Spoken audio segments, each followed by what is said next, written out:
आज हम पढ़ेंगे वेस्टर्न पॉलिटिकल थिंकर, पाश्चात्य या पश्चिमी राजनीतिक विचारक। जब भी नाम पश्चिम का लिया जाता है या पाश्चात्य संस्कृति का जब नाम लिया जाता है या पश्चिमी विचारकों का नाम लिया जाता है, यूनान के विचारकों का नाम लिया जाता है, तो तीन नाम मुख्य तौर पर उनके लिए जाते हैं। तीन नाम, जिनमें एक नाम है सुकरात और एक नाम है प्लेटो और एक नाम है अरस्तु।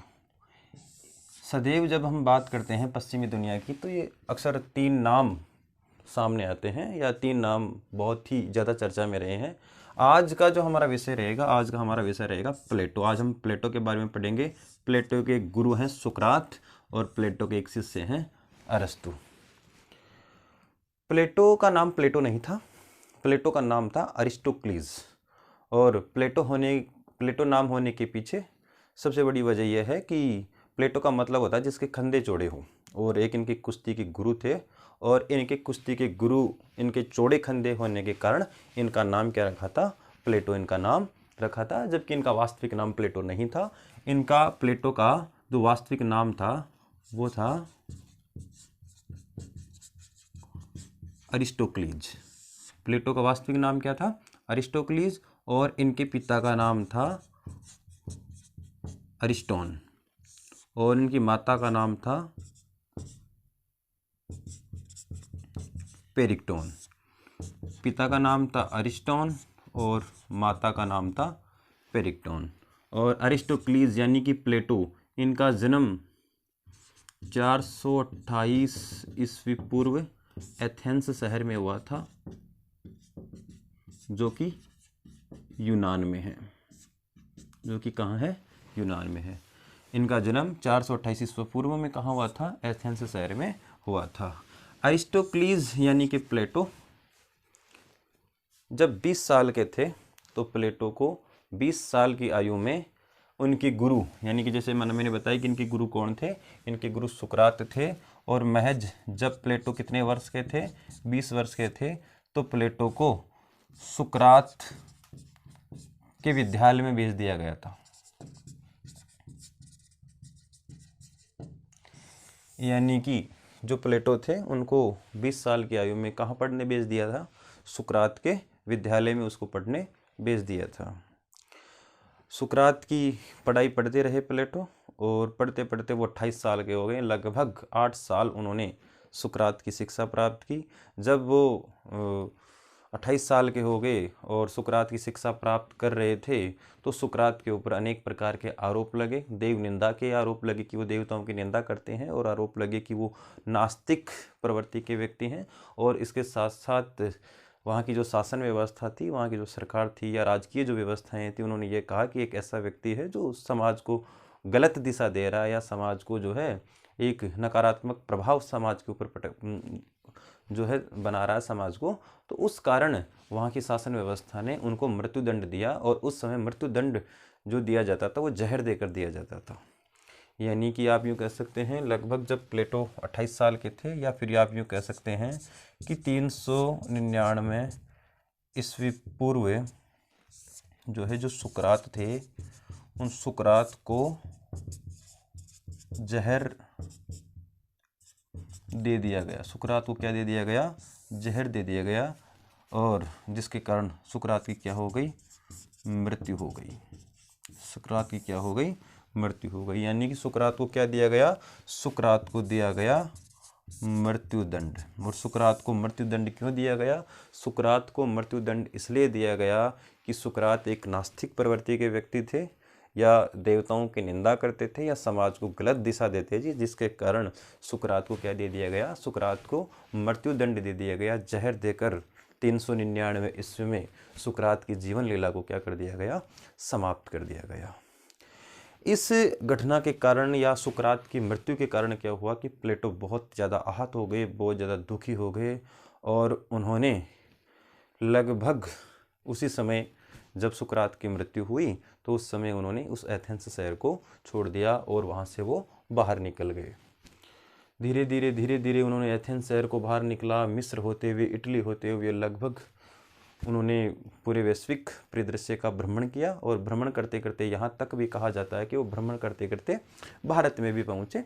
भारत में गंगा नदी के तट तक वो आए और यहाँ तक उन्होंने भ्रमण किया। लगभग उनका जो भ्रमण रहा वो 11 साल का रहा और आप यूँ कह सकते हैं कि 388 ईस्वी में वो वापस एथेंस में चले गए। यानी कि आप यूँ कह सकते हैं कि 11 वर्ष उन्होंने क्या किया, भ्रमण किया। 11 वर्ष तक वो घूमे और 11 वर्ष बाद में लगभग 388 ईस्वी पूर्व वापस वो कहाँ चले गए, एथेंस में चले गए। घूमते फिरते लगभग 11 साल तक जो है घूम फिर के वापस कहाँ चले गए, एथेंस शहर में चले गए। एथेंस शहर में जाने के बाद, क्योंकि उनके जीवन के ऊपर सुकरात का बहुत ज़्यादा महत्व था, एक व्यक्ति हुए हैं मैक्सी।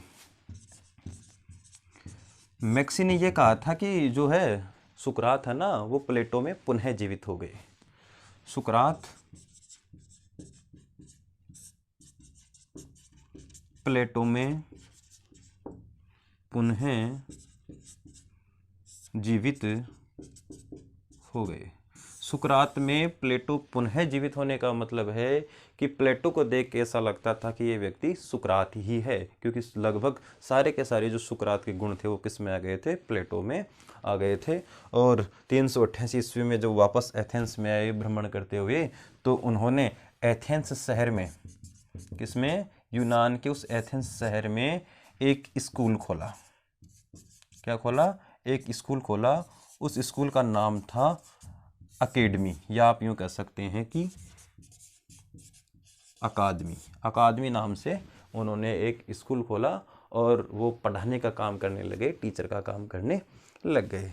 और जो एकेडमी उन्होंने खोली, स्कूल उन्होंने खोला, इस स्कूल में मुख्य तौर पर 3 विषयों की पढ़ाई करवाई जाती थी, जिनमें एक विषय था, महत्वपूर्ण विषय था दर्शन, एक विषय था कानून और एक विषय था राजनीति। यानी कि जो उन्होंने स्कूल खोला था, अकादमी खोली थी, उस अकादमी में 3 चीज़ों की पढ़ाई वो करवाते थे। एक दर्शन यानी कि फिलोसॉफी की पढ़ाई करवाते थे, कानून की पढ़ाई करवाते थे और राजनीति की पढ़ाई उसमें करवाते थे। और लगभग जितना उनका जीवन रहा, जितने समय वो जिए, उन्होंने अपना पूरा का पूरा समय, है ना, अध्यापन में लगा दिया और पढ़ाते रहे। और एक समय ऐसा आया जब 347 ईस्वी पूर्व, है ना, अनेक प्रकार के अरस्तु जैसे शिष्यों को छोड़कर, अनेक प्रकार के शिष्यों को जो है अपनी शिक्षा देकर हमेशा हमेशा के लिए क्या हो गए, अलविदा हो गए। हमेशा हमेशा के लिए वो दुनिया छोड़ के चले गए।